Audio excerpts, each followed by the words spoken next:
Rachel Billington, Robin Denslow, thank you all very much. The BBC Drama Department produces 325 hours of drama every year. It's the largest drama department of any television company in the world, and by general consensus, far and away the best. For the last 12 years, its head has been Shaun Sutton, who's been responsible for more than 5,000 separate productions, from Shakespeare to Shoestring, from the Brothers to the Borgias. Although he will continue to work for the BBC on a freelance basis, he is now stepping down from the head of the department. Shaun Sutton, what you would say would be the major changes in the 12 years that you've been in charge of the drama department? Well, I believe that television drama is now a separate art in itself. It's written for itself, it's acted for itself, directed for itself. And I think that the main thing that has happened in the last 10 years has been its sophistication and its polishing to a very high degree. This is the decade when the look of our television drama and its authority and its confidence has gained, so that it is now, as you have said, the best looking television drama in the world. There have been many other adjuncts to this.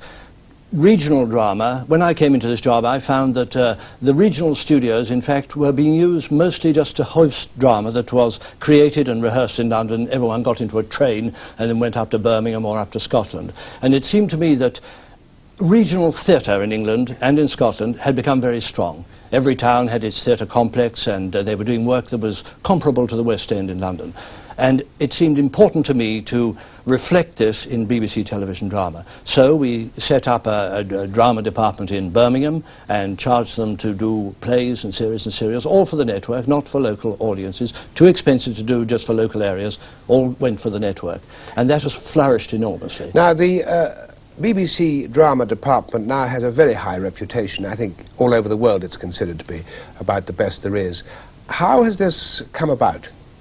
Well, it seemed to me that anyone who is put in charge of a very large artistic unit, and certainly the BBC Drama Group is that, the first duty is to create a climate in which the best talents and the best people will wish to work, will wish to not only come and work for you, but will come back and return again and again. In other words, a climate of artistic security, so that directors and producers can be bold and they can push out boundaries and dare and fail occasionally, and that's very important. We should allow young writers and directors to fail without the fear of not being asked again.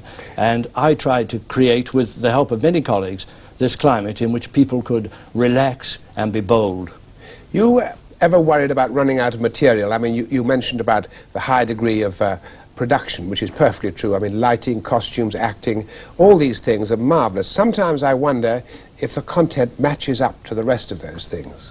Well, England, Britain, is a country that is rich in drama. We have a 400-year drama tradition in the theatre.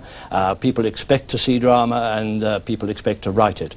I believe that we are very rich indeed in playwrights and actors and directors. There is no lack of material. It is up to us to harness it, to encourage it, and bring it into television. How far does television drama reflect, on how much should it reflect the times in which we live? Well, clearly, certain areas of television drama, particularly the new plays, must reflect what are the ills or abuses of the day. In other words, Play for Today, originally the Wednesday play, dealt with all matters like baby beating and wife beating and drugs and prostitution, all the ills of the day. And very important that we should boldly reflect all those things. On the other hand, I've always had a feeling that there is also a sort of countergraph by which when the country, as in the 50s and 60s, when everybody seemed to have enough money and things were going rather well, that was the time in the theatre and in television when we were in a way dramatically at our starkest. This was the time of the black comedies and the kitchen sink. It's very interesting that the other curve is beginning to take over now that conditions in England are more worrying. We're worried about our futures, worried about money, our children's futures and jobs. And there is a tendency in drama now to become not softer, but perhaps a little bit more human, a little bit more humorous, a little more romantic with the capital R. What sort of plays do you have in mind there? Well, I think that two spring to mind straight away in that Nanny, the success of Nanny, and the success of To Serve Them All My Days, both of which appealed as much to the heart as to the intellect, is very significant. Now, from time to time, the public hear that some play or other has been banned. Brimstone and Treacle, I suppose, is the most famous example. Scum is another. What is your view about that? Well, to start with, you can't make any rules about it. Every script is a separate creation and must be considered separately. Everybody regrets when a play has to be withdrawn, and I think it has only happened 4 or 5 times in the whole time that I've been head of the group. Those two we've talked about, were you in agreement with that they shouldn't be shown? I was in agreement with one and not so much in agreement with the other. I feel you can't make rules, but you can make a general sort of policy about television. Unlike the theatre, which you choose to go to, unlike the cinema, you choose to go there, or you pick up a book, you read it, you put it down. What you don't choose to do is always watch television. It goes into people's homes, it is switched on, and none of us can be absolutely certain who is in front of a set at any one time.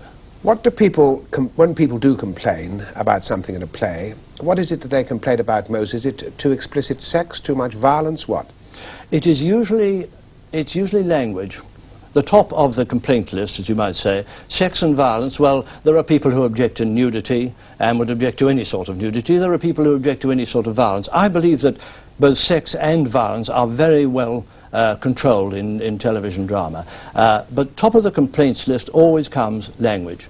And that a man who will swear all day long and think nothing of it, if we swear in a play with his wife and his daughter and his son in the room, he will be embarrassed and he will write to us angrily. Is the theatre still the best recruiting ground for actors and directors for television?